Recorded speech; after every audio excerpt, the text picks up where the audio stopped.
Hi guys, welcome to Threads. My name's Luke, and today we're going to be following on from last week's video, and we're going to be talking about dampening. So last week we talked about tuning and choice of drum gear. Now we're going to be talking about MoonGel, tea towels, big fat snare tacos, all that sort of stuff. Stay tuned.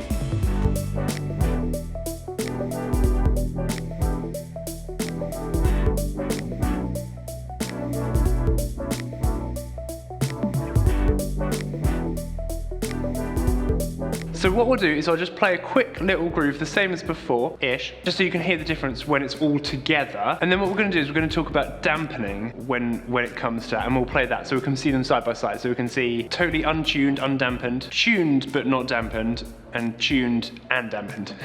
And hopefully you can see the difference between them all and the progression and the sound that you want to go for. So let's have a quick groove and then we'll come back to you with some more tips on dampening.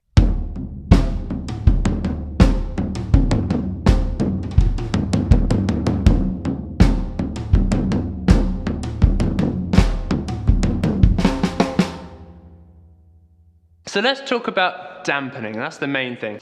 So dampening is super important. So on the toms, we can do a ton of different things. On the snare drum, we can do a ton of different things. And on the bass drum, we can do a ton of different things to get that sound that we're really, really looking for. So let's talk about the toms for now. When we play the toms, they've got a lot of sustain. They ring out for a long time. And they've also got a lot of attack, which means that there's a piercing, loud strike as soon as we hit the tom. Now that can be really good if you're in an environment that warrants that. But sometimes I guess in softer environments, the less noise, the better. And so to take out a lot of that ring and a lot of that attack, it's actually really helpful. So if we're in a sensitive worship environment, maybe a small meeting or a small room, often what we need is just not much going on, not too much ring, just to help. We want the tone, we want the sound, the effect, but not the volume as well. So let's talk about that. So here we go, we've got the floor tom here. If we give it a hit, we can hear the total sustain of that drum.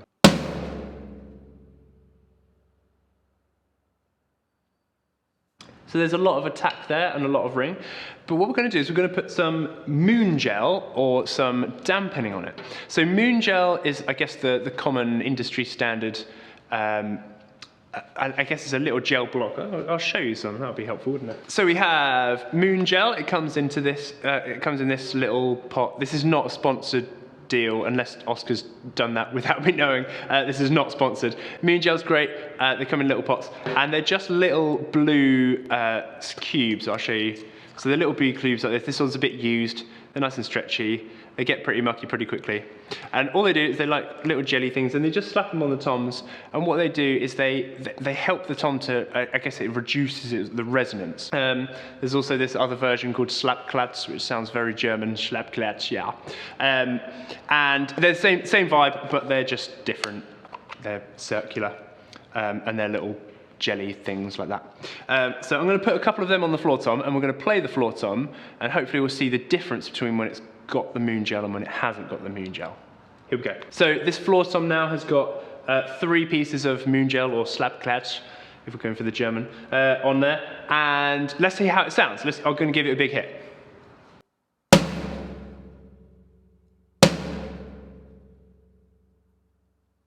A little bit more of a tighter sound. Let's go one more. Let's see how much we can add. See how much of a dry sound we can get from this.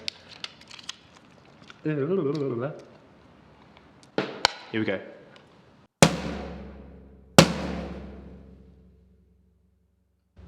So you can still hear that it's really boomy. And what we can do to get rid of that boom is we can put some on the underside. If it's really sticky stuff, you can put it on the underside, on the resonant head. Or we can turn to alternative measures. Maybe you've run out of MoonGel, maybe you haven't. But if you just want to take just a little bit of that resonance off, that's what you can do for that. Or we can use different things. So you can use tape, you see that a lot. Or we can use snare tacos, I don't know if you've heard of them, or big fat snare. They're like circular pads, I'll show you one here. They're just like this. It's basically a piece of plastic, and it just takes away a lot of that initial attack. So I've got some MoonGel now on the floor tom and a big fat snare. And if we give it a hit now, you can hear how different it sounds.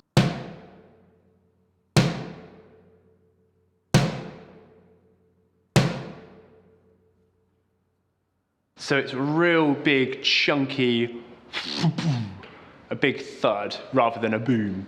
So all those different things can help you to dampen that out. So if often, again, if budget is an issue, I mean, these little packs can cost anywhere between like £5 and £10. You can get really fancy stuff and you can get loads of it, which costs more. But if you don't have that sort of money, there are cheaper ways of doing it. If you have tape, if you have cotton wool, if you have those little hand towels, the paper hand towels that you find in bathrooms all over the place, what you can do is you can just tape stuff down. Anything that stops the drum head resonating up and down, you can do that loads. And feel free to experiment. Again, this is just about getting the sound that feels right for the room that you're in, for that environment that you're trying to create. So if there's an environment that you need a super, super dry, super thuddy sound, you don't want any resonance, you don't want any attack, have a go at putting tea towels over the drum kit. I've seen people put wallets on their toms just to really take out all of that resonance. And that's a really important way of getting the sound that you need for your environment. The same thing is true for our snare drum. And now the snare drum can be really tricky to deal with because naturally, sometimes snare drums are really super loud. And also if we're catching rim shots, they're quite high pitched. They can be really in your face and aggressive. And actually dampening down a snare drum is really, really super important. So let's do some tests. We've got our snare drum just as it is. We're going to put some MoonGel on it. We're going to put a big fat snare taco thing on it. And we're going to see if we can get it to sound a bit more dry, a bit more dead. The other thing that we're going to do is talk about the snare wire tension, because the snare wire tension can totally change the way the snare sounds. So before we do any of the dampening, let's do the snare wire tension. So I'm just going to slacken it right, oh no, it's tightening up. I'm going to slacken it right off first so you can hear the difference. So this is quite a slack snare wire.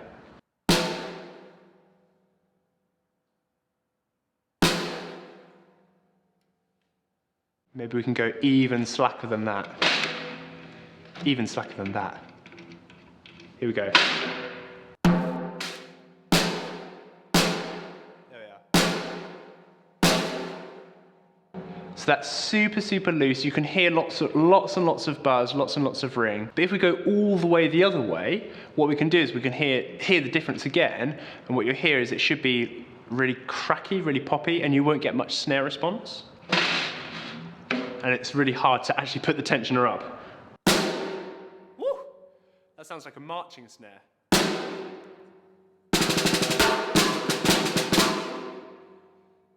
So you can get a totally different sound depending on what it is that you want. For today, what we're going to do is we're going to go for like quite a middle of the road snare wire response. So I'll slacken it off again. We'll go with that for today. So let's add some MoonGel and we can see if we can take out some of that ring, because you can hear there's a bit of an overtone to it now. You can hear that ring.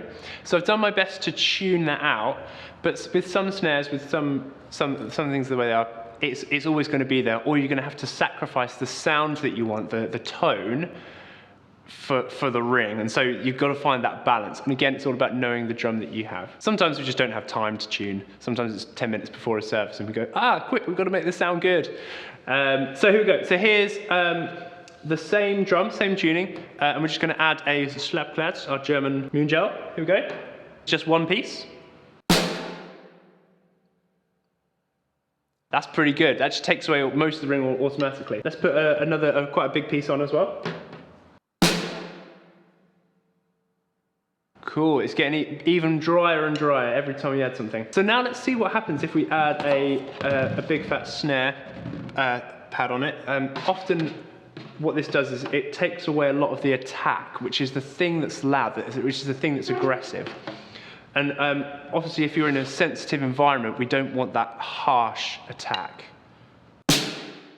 Whoa! Huge difference there. So you can hear this like super dead, super thick, chunky, dry snare sound.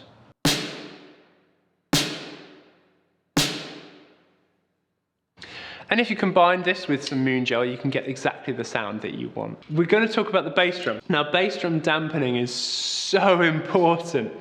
It's so important. So we tune the head round, keeping it an even tension all the way around, the same pitch. And we want the resonant head to be more resonant, so more higher pitched than the batter head in general. And the big thing with bass drums is they can sound either, like I often find that they're polar opposites. So they're either really boomy or really flappy. All you hear is lots of drum head and it goes as the drum head's like flap backwards and forwards. Or they're totally the opposite end and they're just like thumps and nothing else. It's just like thump, and there's no resonance, there's no boom, there's no warmth that comes from the tone of the bass drum. And that's all to do with the dampening that you put inside it. Now, most drum kits obviously just come as they are. Some drum heads have little dampening patches on them. We're using an Evans EMAD, which has got a little foam ring around it, so it dampens the batter head really nicely. But often inside the bass drum, it's really helpful to put some form of a pillow, a blanket, a duvet, whatever soft thing that you've got. I've got an old dressing gown in my bass drum at home, which is quite fun. Anything that does the job is perfect. But the thing that we're looking for is a balance between thud, like a slappy low end thump, and the boom and the tone that you get from the bass drum as well. And so in this one at the moment, we've got a little pillow, and at the moment it's just in the middle of the drum, so it's not touching either of the drum heads. And that makes a really big difference to the sound. So if I play the bass drum now, what's going to happen is it's going to be quite boomy, quite roomy, and there's going to be a lot of like resonance and buzz from the resonant head. And that's just like a natural feature of this bass drum. The drum heads are quite old, so and they get used quite a lot. So have a listen.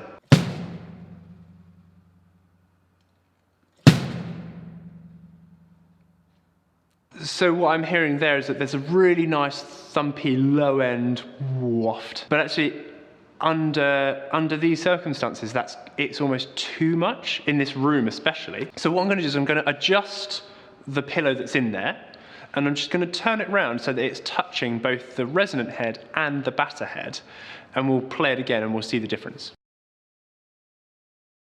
I've just adjusted the pillow in the bass drum.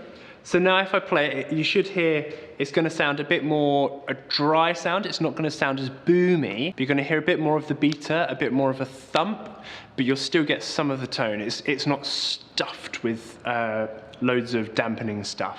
Have a listen.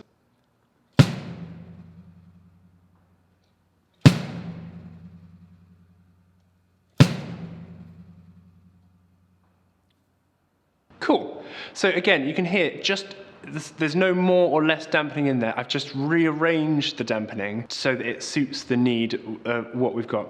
So I could add a ton more, I could take some out, I could do whatever I need to do. And again, with all this stuff, there's no hard and fast law. We live under grace, hallelujah, not by the law. And so there's no one set thing that we have to do.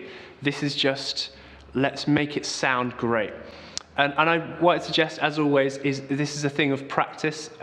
If you've never tuned drums before, if you've never worked with dampening and experimented, try not to expect that to be absolutely perfect overnight. Try not to expect that to be brilliant sounding by next week. This is a thing of practice. It took me years to learn really how to tune drums, although I did it quite casually. If you keep going, if you keep working at it, if you keep experimenting with different dampening, sometimes it's going to sound great, sometimes it's going to sound awful. That's okay.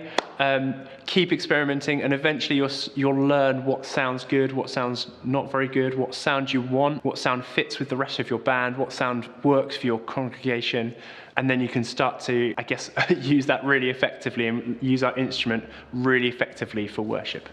Great stuff. So what you've just heard is, you've just heard that tuning works really well, but actually tuning combined with dampening, with MoonGel, with big fat snare tacos, with tea towels, with pillows, with wallets, with tape, with whatever we can find, we can actually craft a really good drum sound. And it sometimes doesn't look pretty, but it certainly works, and we can best serve our congregation in the setting that we're in by just choosing to adapt and to be malleable, to be willing to serve in whatever way that is. So have a go, experiment loads, have lots of fun, keep practicing it. This is a thing that's going to come with time, and hopefully you'll learn really good stuff and be able to serve your church really super duper well. Thanks for watching.